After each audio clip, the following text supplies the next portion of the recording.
Hi குட்டீஸ், எல்லோரும் எப்படி இருக்கேன்? ஜெயஸ்ரீ, நித்யா எல்லோரும் எப்படி இருக்கீள்டா? குழந்தை சதீஷ், சுரேஷ், லக்ஷனா குட்டி, நீங்கள் எப்படி இருக்கீள்மா? ஹாய் மாமி, நான் தான் லக்ஷனா பேசுகிறேன்.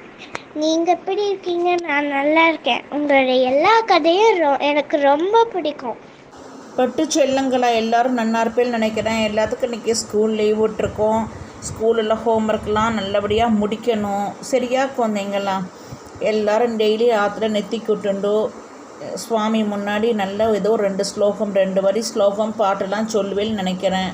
நிச்சயமாக எல்லாம் நல்லதே நடக்கும். உங்கள் எல்லாத்துக்கும் அம்மா அப்பா சொல்கிறத கேட்கணும். அன்னன்னைக்கு ஹோம்ஒர்க்கை முடிக்கணும். மனசில் ஒரு குறிக்கோளோட படிக்கணும்னா இந்த மாதிரி ஆகணும். நம்ம ஆற்றுல எல்லாத்தையும் பெரியவாளை நல்லபடியாக பார்த்துக்கணும் அப்படின்னு சின்ன வயசுலேருந்தே நம்ம கொலை வழக்கப்படி என்ன உண்டோ அதை மாதிரி நீங்கள் மனசில் அதை பண்ணிக்கணும். சரியா குழந்தைங்களா? இப்போ மாமி உங்களுக்கு ஒரு கதை சொல்ல போகிறேன். குருவாயூர்னு ஒரு ஊர் இருக்கு இல்லையா? நம்ம கிருஷ்ண பகவான் இருக்கார். குருவாயூர்னு ஒரு ஊர். அதனால் அந்த குருவாயூர் ஊரில் கிருஷ்ண பகவான் ஒருத்தர் இருக்கார். கிருஷ்ண பகவான் ஒரு கோவில் இருக்குது. குருவாயூர்னாலே கிருஷ்ணருடைய கோவில் ரொம்ப ரொம்ப பிரசித்தம். அதில் குழந்தை உங்களை மாதிரி குட்டி கண்ணனா நன்னா இருப்பார். பார்க்கறதுக்கு அவ்வளோ பியூட்டிஃபுல்லாக இருக்கும். அந்த குட்டி கண்ணா இன்னமும் அவர் பிரத்யட்சயமாக குழந்தை ரூபத்தில் இருக்காருன்னா பார்த்துக்கோ. அப்போ அந்த ஊரில் பெரும்பாலாச்சேரின்னு ஒரு ஊர் இருக்குது. அந்த இடத்துல சமையல் செய்கிறது. அந்த ஊர்லேருந்து ரொம்ப குருவாயில் ஒரு ஃபங்க்ஷனாக அது ஒரு பெரிய விழா நடத்துவாலாம். 1000 அன்றாட சாதம் வைக்கணும், சமையல் பண்ணணும், குழம்பு கூட்டு கறி எல்லாம் பண்ணணுமா. அப்படி பண்ணுறச்ச ஒரு 4 வயசானவா அந்த இடத்துல சமையல் வேலைக்கு வந்துட்டுருக்கா. வரும்போது என்ன பண்ணுறானோ அந்த ஒரு ஃபங்க்ஷனை ஏற்பாடு பண்ணியிருப்பாள் இல்லையா?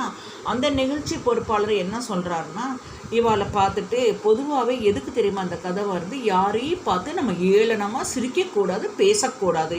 ஏன்னா சுவாமி எந்த நேரத்தில் யாருக்கு உதவி பண்ணுவார்னு யாருக்கும் தெரியாது. சுவாமிக்கு அடுத்த வாழை ஏளனமாக பேசினாலோ கர்வம் பிடிச்ச மாதிரி பேசினாலோ சுவாமிக்கு பிடிக்கவே பிடிக்காது. உடனே அந்த ஃபங்க்ஷனுக்கு ஏற்பாடு பண்ணவா அந்த 4 வயசானவளை பார்த்து சமையல் பண்ணுறவளை பார்த்து, ஓ நீங்கள் தான் நாளைக்கு சமைக்க போகிறீங்களா? 1000 அண்டால் எப்படி நீங்கள் சமைக்க போகிறீங்க? உங்களால் முடியுமா? நீங்கள் எப்படி முடிக்கிறேன்னு பார்ப்போம். ஓ நீங்கள் பைசா கிடைக்கிறதுக்காக சமையல் வேலைக்கு வந்துட்டேலாங்கலாம். ஒன்று புரிஞ்சுக்கணும் குழந்தைங்களா. வேலை பார்க்குறது எந்த வேலை பார்த்தாலும் தப்பே கிடையாது. கௌரவ குறைச்சலே கிடையாது. நம்ம ஒருத்தட்ட பொய் சொல்லக்கூடாது, திருடக்கூடாது. எல்லாம் நல்லபடியாக இருக்கிறது. நம்ம எல்லாத்தையும் நம்ம எந்த வேலைனாலும் பார்க்கலாம். சமையல் வேலைங்கிறது ஒரு கௌரவ குறைச்சலே கிடையாது. கஷ்டப்பட்டு நம்ம உழைச்சி நம்ம சம்பாத்தியம் பண்ணுறோம். அதுவும் ஒரு வேலை தான். ஆஃபீஸ் உத்தியோகம் மாதிரி சமையல் வேலைங்கிறது ஒரு உத்தியோகம்.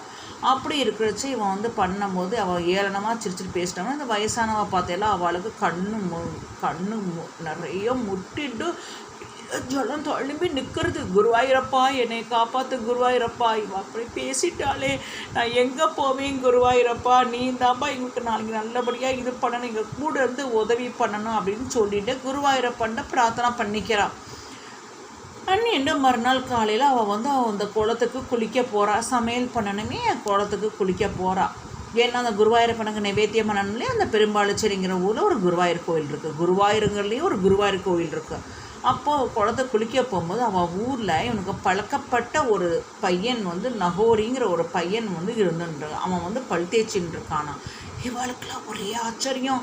இவன் எப்போ வந்தான் இந்த ஊருக்கு பல் தேய்ச்சின்னு இருக்கானே அப்படின்னு சொல்லிட்டு அந்த 4 வயசானவாளும் என்ன பண்ணுறா, சமையல் வேலை பார்க்குறோம். அவளை பார்த்து, நகோரி நீ எப்போ இங்கே வந்தை அப்படின்னு சொல்கிறாச்சு. அவன் சொல்கிறான்னா, நீங்கள் கிளம்பி வந்தன விஷயம் எனக்கு தெரிஞ்சுது, நேற்று நைட்டு தான் தெரிஞ்சுது எனக்கு.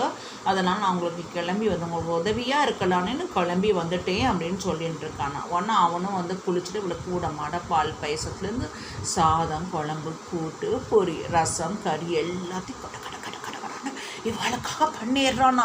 பண்ணி முடிச்சுட்டு நெவேத்தியது பண்ண உடனே அந்த நிகழ்ச்சி ரொம்ப ஏளனமாக கேலியாக பேசினார் இல்லையா ஒருத்தர்.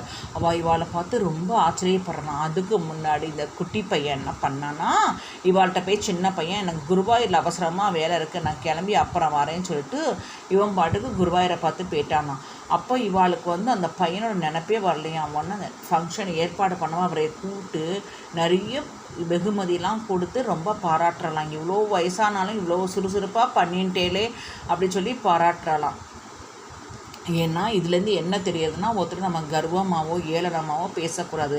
நம்ம கண்ணீர் மல்க சுவாமிகிட்ட உண்மையான பிரார்த்தனை நம்ம வந்து வச்சேன்னா அந்த சுவாமி எந்த ரூபத்தில் நமக்கு வந்து நிறைவேற்றுறாரு. சரியா குழந்தைங்களா?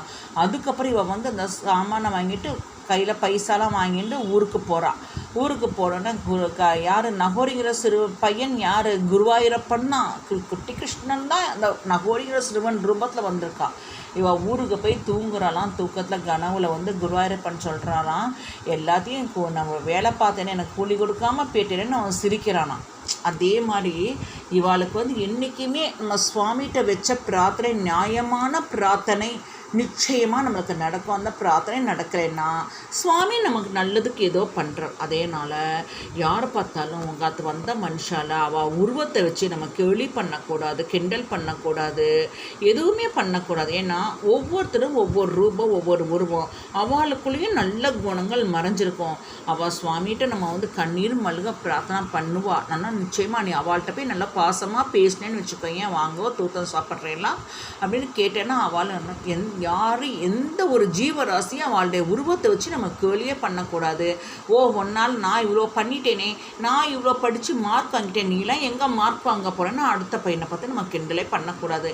நீனும் மார்க் வாங்குவாடா, நீனும் மார்க் வாங்குவேன், நான் சுவாமிகிட்ட பிரார்த்தனை பண்ணுறேன், நிச்சயமாக நீனும் ஃபஸ்ட் ரேங்க் வரைச்சா அவனை என்கரேஜ் பண்ணணும்.